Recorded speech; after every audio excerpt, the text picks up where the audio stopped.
Welcome back to my channel translation and Rajbhasha. ठीक है, आज तुमको मैं बताऊंगी CHT 2024 के जितने भी मेंस के ऐसे टॉपिक्स है। क्या है? ऐसे के टॉपिक्स है। ठीक है, आज बस टॉपिक्स, इंपॉर्टेंट टॉपिक्स डिस्कस करेंगे हम, क्योंकि लिखना कैसे है ऐसे ये मैं आपको अपने अगले वीडियो में बताऊंगी। इम्पॉर्टेंट टॉपिक्स, ठीक है, फटाफट कवर कर लेते हैं। तो टॉपिक नंबर 1, देखो 1 2 3 ऐसा कुछ प्रायोरिटी लिस्ट नहीं है, इट इज़ जस्ट कि मैं आपको एक के बाद एक टॉपिक्स बताती जाऊंगी। ठीक है, तो पहला टॉपिक है आपका क्लाइमेट चेंज, जो कि परिवर्तन में पर्यावरण में बहुत बदलाव हो रहा है, जलवायु एकदम बदल रही है, इसलिए ये बहुत इम्पॉर्टेंट हो जाता है। ग्लोबल वार्मिंग भी इसी के साथ आप कर लेना। तो जब आप क्लाइमेट चेंज पढ़ोगे तो उसको इतना विस्तृत रूप में पढ़ना कि ग्लोबल वार्मिंग भी उसमें आ जाए। अगर हम इसको हिंदी में बोलेंगे तो जलवायु परिवर्तन। ठीक है, फिर दूसरा टॉपिक है आपका, अगर हम इसको ले लें किससे, क्लाइमेट से ही, आपके एनवायरनमेंट से ही ले ले, तो और कोई आपके दिमाग में आता है टॉपिक? सोचो। सिर्फ क्लाइमेट में, जो क्लाइमेट है ना वो आपका जो पूरा एनवायरनमेंट का पार्ट है वो सब कुछ कवर करेगा। ठीक है, तो उससे रिलेटेड जितनी चीज़ें आती है हमें वो ले लेना है। ओके, तो दूसरा हम ले सकते हैं बैन ऑन प्लास्टिक। ठीक है, प्लास्टिक पे बैन, जो कि एनवायरनमेंट और नहीं, एक्चुअली एनवायरनमेंट वर्सेस इकोनॉमी पे कैसे प्रभाव डालता है। तो प्लास्टिक पर प्रतिबंध। ठीक है, उसके बाद हम नेक्स्ट ले सकते हैं ऑर्गेनिक फार्मिंग ले सकते हैं। ये थोड़ा सा ऑर्गेनिक, हाँ, ये थोड़ा सा एग्रीकल्चर साइड में जा रहा है, बट हमें क्यों ऑर्गेनिक फार्मिंग की ज़रूरत है, इंडिया में ऑर्गेनिक फार्मिंग क्यों बढ़ते जा रहा है, इसके बारे में भी हमें लोगों को बताना है, जो कि कहीं ना कहीं थोड़ा बहुत एनवायरनमेंट से रिलेटेड है। तो हमें ये भूलना नहीं चाहिए कि ये जितने टॉपिक्स हैं जिसको हम पढ़ेंगे, इसको ना 1 गो में पढ़ना है। मतलब आपको ऐसे पढ़ना है, ऐसे तैयारी करनी है कि एनवायरनमेंट, एग्रीकल्चर, क्लाइमेट से रिलेटेड जो भी आए वो आप उसको एक कंबाइंड करके लिख सको।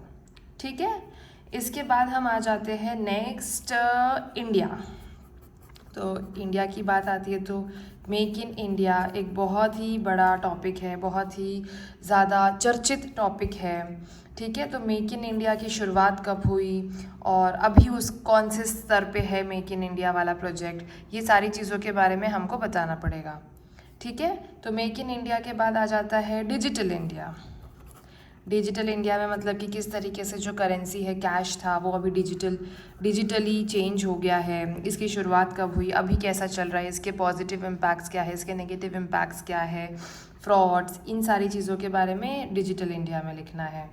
ठीक है, उसके बाद आ जाता है need of education. Need of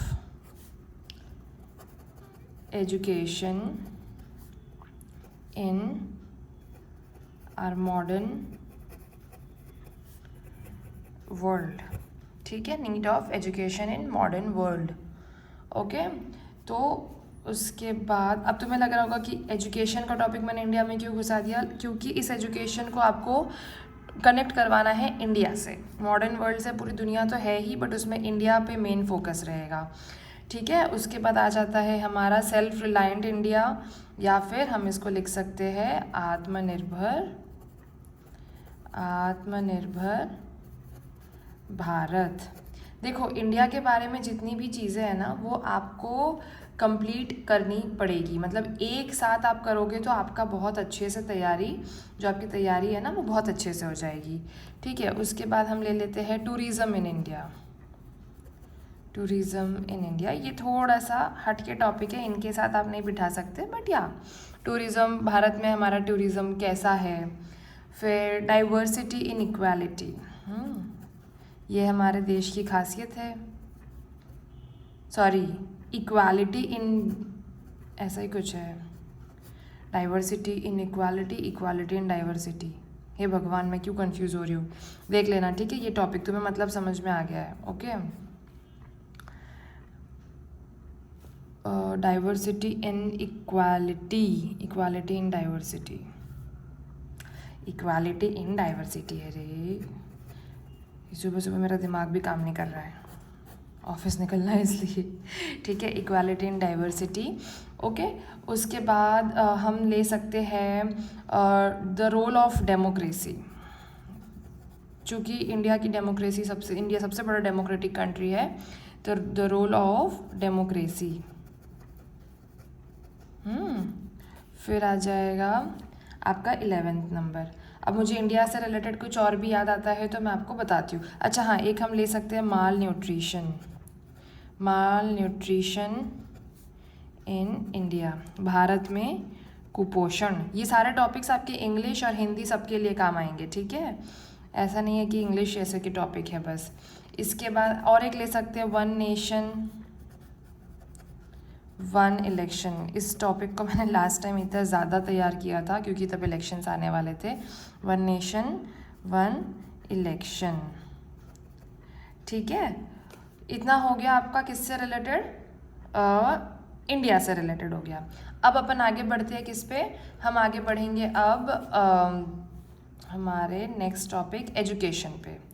ठीक है, तो सॉरी अगर आपको दिख नहीं रहा हो तो higher education versus skill acquisition. ठीक है, higher education versus skill acquisition. Okay, इसके बाद आ जाता है ऑनलाइन एजुकेशन। बहुत ही बड़ा, बहुत ही डायनेमिक, बहुत ही चर्चित है कोविड के बाद से, इसलिए ऑनलाइन एजुकेशन। ओके, अब नेक्स्ट आ जाता है स्किल और नॉलेज, स्किल और knowledge, which is more important.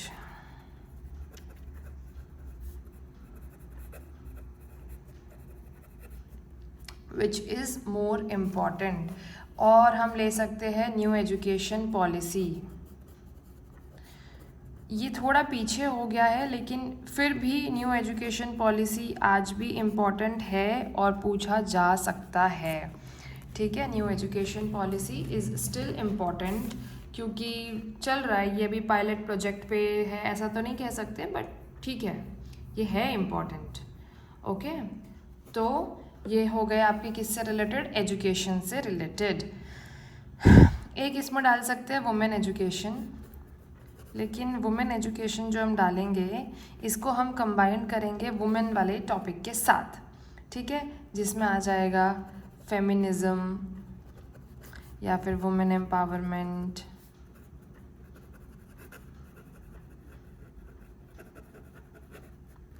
ठीक है, women empowerment, feminism, women safety in our country.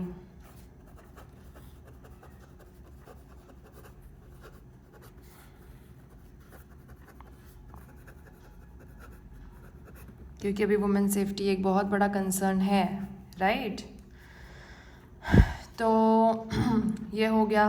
फिर वुमेन से रिलेटेड एक और भी बहुत अच्छा मुझे टॉपिक मिला था, women who seek to be equal with men lack ambition। ठीक है, तो एक समझ रहे हो, मतलब ये चीज़ भी आ गई कि ठीक है, जब आपको एक बहुत ही रैशनल सा व्यू रखना है उसके लिए ये है।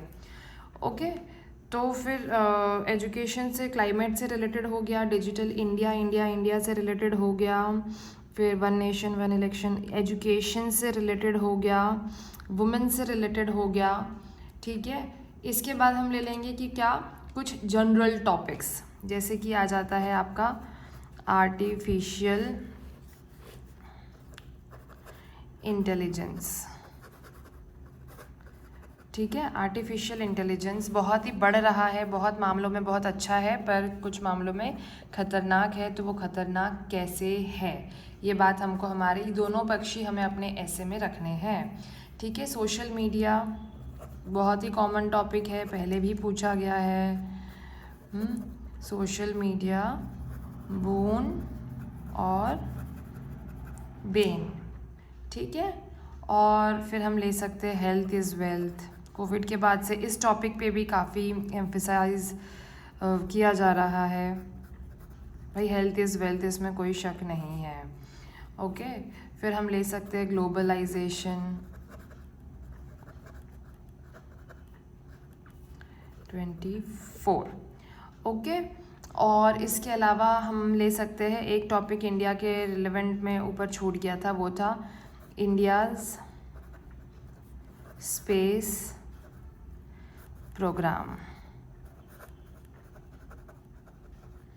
ठीक है। तो ये 25 जो है 25 टॉपिक्स, ये जो 25 टॉपिक्स है इनकी तैयारी आपको करनी पड़ेगी बढ़िया से। किसके लिए? अपने CHT 2024 के लिए। देखो, अगर इन 25 टॉपिक्स में से तुम कुछ भी पढ़ लेते हो ना, मतलब सॉरी सारे पढ़ लेते हो ना, तो कुछ भी आ जाए तुम्हारे ऐसे में तुमसे बन जाएगा, ठीक है। ऐसे लिखना कैसे है, कैसे पॉइंट्स लेने हैं, कैसे आप ऐसे लिखें कि वो बहुत ज़्यादा अच्छा स्कोर मिले आपको, तो ये चीज़ें इसकी मैं अगली वाले क्लास में लूँगी आपको। और बाकी हमारे ट्रांसलेशन की जो क्लासेस है छोटी छोटी, वो तो चल ही रही है, वो आप देखते रहिए, प्रैक्टिस करते रहिए, बहुत ज़्यादा प्रैक्टिस रिक्वायर्ड है। ऐसे इसमें सबसे ज़्यादा इम्पॉर्टेंट पता है क्या होता है? सबसे ज़्यादा इम्पॉर्टेंट होता है आपका टाइम मैनेजमेंट, ठीक है। मैं बार बार कह रही हूँ कि टाइम मैनेजमेंट बहुत ज़्यादा इम्पॉर्टेंट है, वरना तुम कोई ना कोई ऐसे छोड़ दोगे। और क्या होता है ना, बहुत मैटर करता है हमारा राइटिंग। हिंदी में कुछ लोगों की स्पीड होगी तो कुछ लोगों की स्पीड इंग्लिश में होगी। लेकिन आपको ये ऐसा एग्ज़ाम है कि 2 घंटे मिले तो आपको क्या करना है, 4 भाग में आपको अपना टाइम डेडिकेट करना है। तो आपकी स्पीड इसमें बहुत ज़्यादा रिक्वायर्ड है। क्या रिक्वायर्ड है? स्पीड। तो बिल्कुल इन टॉपिक्स को आप रट लीजिए, बहुत ही काम आएगा। और आई कैन गारंटी यू कि इनमें से कोई ना कोई टॉपिक आपके में फंस जाएगा, ठीक है। तो चलो बाय, मिलते हैं नेक्स्ट टाइम, और अपनी तैयारी जारी रखो। And don't forget to like, share and subscribe, ठीक है। ट्रांसलेशन एंड राजभाषा।